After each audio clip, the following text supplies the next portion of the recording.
पर जी जब जीव अपने स्वरूप का बोध कर लेता है तो आत्मा और परमात्मा एक हो जाते हैं या अलग रहते हैं? शीशा ऐसे रख देते हैं तो हम 2 हो गए ना।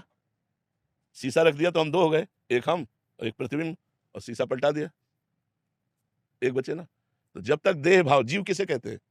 देह भाव को प्राप्त हुआ, और जहाँ देह भाव मुक्त हुआ, आत्म स्वरूप को प्राप्त हुआ, तो माया रूपी दर्पण हटा, तो बचा कौन?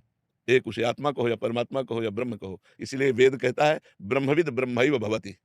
जो ब्रह्म को जान लेता है वो ब्रह्म स्वरूप हो जाता है, क्योंकि वो ब्रह्म स्वरूप था, वो ब्रह्म स्वरूप है, वो ब्रह्म स्वरूप रहेगा, पर अपने स्वरूप को भूल करके माया के प्रतिबिंब में फंस गया।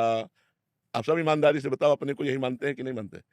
तो यही है प्रतिबिंब। ये हटा कि आप वही देखो, गोस्वामी जी बड़ी प्रवीणता से लिख रहे हैं, सोई जानहि जेहि देहु जनाई, जानत तुम्हि हुए जाई। हे प्रभु, जिसको आप जलाना चाहते हो वही जान पाता है, और जो आपको जान पाता है वो आपका स्वरूप हो जाता है, वो ब्रह्म स्वरूप हो जाता है। तो फिर वहाँ 2 नहीं रहते। सवाल हल तभी माना जाएगा जब एक रहेगा। चाहे भक्ति से चलो, चाहे कर्मयोग से चलो, चाहे अष्टांग योग से चलो, चाहे सांख्य योग से चलो, सवाल हल माना जाएगा जब एक, एको ब्रह्म द्वितीयो नास्ति। जब ये निर्णय तुम्हारा आएगा तो साधना सही है, अगर निर्णय में 2 है तो साधना सही नहीं है।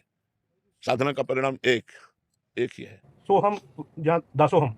चाहे जिस मार्ग से चलो, दासोहम से चले तो कई बार सुना चुके हैं, ब्रह्म नहीं, माया नहीं, नहीं जीव नहीं काल, अपनी ही सुध ना रही, एक रहे हो।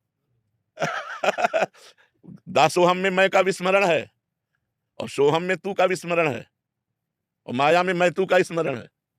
मैं तू, मैं और मोर तोड़ते हैं माया, और मैं शुद्ध मैं ब्रह्म, और मैं का विस्मरण शुद्ध केवल तू ही तू।